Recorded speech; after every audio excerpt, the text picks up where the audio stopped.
Salut tout le monde, bienvenue sur ma chaîne. Moi c'est Christine Pondy. Ici je vous partage mes astuces, les conseils, mon expérience concernant Campus France.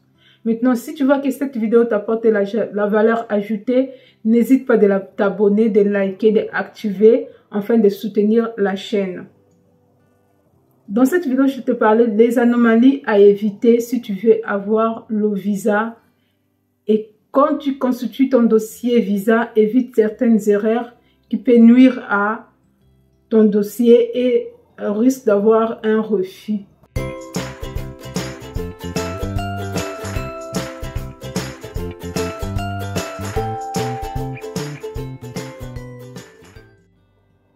Maintenant, alors, il y a certaines erreurs qui sont très importantes à éviter. Première erreur, ne prenez pas une garante qui réside en Europe qui gagne le SMIC. Parce que le SMIC, c'est le minimum. Donc, c'est aux alentours de 1200, 1300 euros parce que la loi vous demande d'avoir un garant qui gagne 6 fois 115 euros. Donc, vous voyez que 6 fois 115 euros ne fait pas 1200 ou 1300. C'est déjà à éviter. Dans ce cas, vous devez avoir une deuxième garant qui gagne peut-être 1500 euros, qui vous fera 2700 euros le 2. Et de vérifier aussi que leur prise en charge, ils n'ont pas assez d'enfants dans leur foyer. Deuxième erreur à éviter, c'est d'avoir tout le document demandé authentique. Vos papiers demandés par l'ambassade doivent être authentiques. Évitez d'avoir les papiers fraudeux.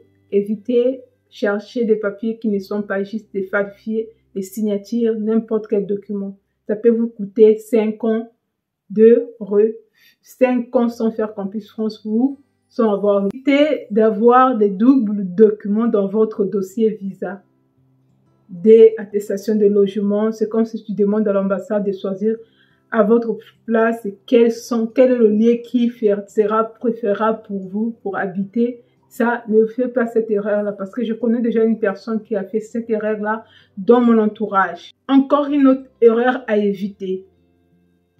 Et là, évitez d'être hébergé ou demander l'attestation d'hébergement sur une personne qui est logée par le CROUS ou une personne qui est logée dans une résidence d'urgence. Les résidences d'urgence, ce sont des logements que l'État met aux dispositions des personnes qui n'ont pas de moyens pour payer leur loyer. Donc, ils vivent là-bas, les personnes vivent là-bas à titre gratuit. Donc, évitez de demander à cette personne de faire une attestation d'hébergement parce que ça ne va pas passer au niveau de l'ambassade. Que ce soit une personne qui vit, qui vit au CROUS, qui est logée au CROUS. Ça, c'est pas faisable. Parce que dès que l'attestation d'hébergement arrive au niveau de l'ambassade, il vérifie le nom. Dès qu'il tape le nom, toutes ces informations doivent sortir. Il saura que la personne est étudiante, est logée CROUS et la personne peut-être est hébergée par des logements d'urgence. Ça ne passerait pas au niveau de l'ambassade. Éviter certaines anomalies, certaines erreurs, c'est pas faisable. Même quand une personne est logée, c'est pas dans une résidence particulière, donc, sa chambre aussi doit peut-être avoir certaines caractéristiques parce que si la personne est logée dans une studio qui est peut-être de 12 mètres ou 15 mètres, c'est petit. Donc, c'est pas faisable que l'ambassade accepte. Parce que dès qu'il tape le nom de la personne, il fait avoir toutes les informations. Voilà pourquoi vous voyez que certaines personnes, leur dossier était vraiment bonne. Ils avaient tout ce qu'il faut pour avoir le visa, mais à la fin, pas eu le visa parce qu'ils ont présenté le papier qui n'était pas authentique. Une autre erreur, évitez d'augmenter votre compte bancaire. Respectez ce que la loi vous demande. Si la loi vous dit que votre prise en charge doit avoir un certain montant qui est de 7380 euros par an et par an 615 euros par mois. C'est cette somme-là qui doit figurer sur votre compte bloqué. Parce que certaines personnes se croient que le fait d'augmenter leur compte bloqué, ça va permettre à l'ambassade ça va prouver à l'ambassade qu'ils ont plus d'argent sur leur compte bloqué. Non, respectez ce que la loi vous demande. Ils ne sont pas là pour savoir si vous avez plus d'argent. Parce que ça peut même arriver que l'ambassade vous demande de prouver ce que d'où provient cet argent. D'où provient cet argent. Donc ça aussi, ça peut arriver. Donc il faut toujours avoir les justificatifs. Donc quand vous ouvrez votre compte bancaire bloqué, ne faites pas des virements d'un coup. Faites même 3 virements ou 4 virements.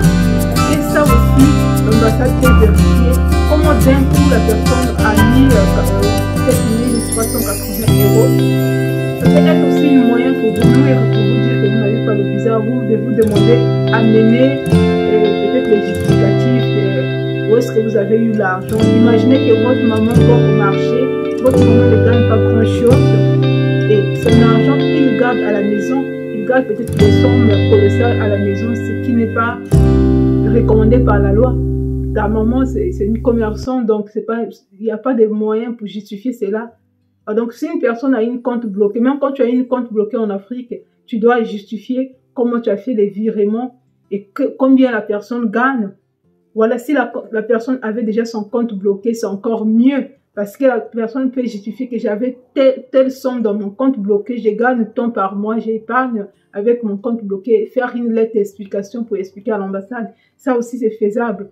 Mais si vous n'avez pas un compte bloqué, faites des virements petit à petit. C'est plus mieux et c'est plus garanti.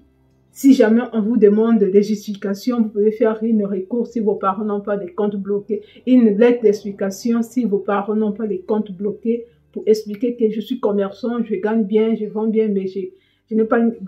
Vraiment, c'est à vous de voir ce que vous allez dire dans cette lettre explicative parce que c'est très important. Donc, c'était tout pour aujourd'hui. J'espère que cette vidéo vous apporte de la valeur ajoutée et n'hésitez pas de vous abonner afin de soutenir la chaîne. Je vous dis à très bientôt.